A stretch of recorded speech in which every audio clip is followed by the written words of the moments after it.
Manuguru Sundarayya Nagar, Bhadradri Kothagudem district. చూడండి ఎలా ఉన్నాయో నీళ్లు. మొత్తం సుందరయ్య నగర్ మొత్తం నిండిపోయి రోడ్ల మీదకి వచ్చి నీళ్ళు ఆగినాయి. వారం నుంచి చెప్తున్నారు రాజకీయ నాయకులు, కనీసం వచ్చి వార్డులలో నీళ్లు ఎక్కడెక్కడ ఆగుతున్నాయి, కాలువలు ఎక్కడెక్కడ పోతున్నాయని చూసే పరిస్థితి లేదు. ఓట్లకు అడగడానికి రోజుకు అందరు వార్డులలో తిరిగిండు, కానీ కనీసం వారం నుంచి చెప్తున్నారు వర్షాలు వస్తాయి జాగ్రత్త జాగ్రత్త అని చెప్తుంటే కూడా కనీసం వచ్చిన పాపన పోలేదు. ఏ వార్డుకు వచ్చి చూసిన పాపన పోలేదు. మా ఇల్లు మొత్తం మునిగిపోయినాయి, సామాన్లన్నీ తడిసిపోయినాయి. మొత్తం ఈ ఇల్లు మునిగిపోయి రోడ్ల మీదకి వచ్చి రోడ్లు మొత్తం బ్లాక్ అయిపోయినాయి.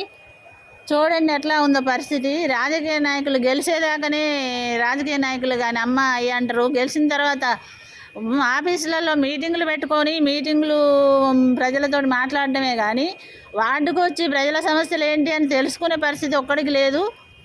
మొత్తం నీళ్ళు నిండిపోయి మా పరిస్థితి ఏంటి, మేమేంటి ఇప్పుడు ఎట్లా, మా పరిస్థితి ఏంటి? ఇల్లులు మొత్తం మునిగిపోయి రోడ్ల మీద నిలబడి ఉన్నాము. చూడండి ఎట్లా ఉందో.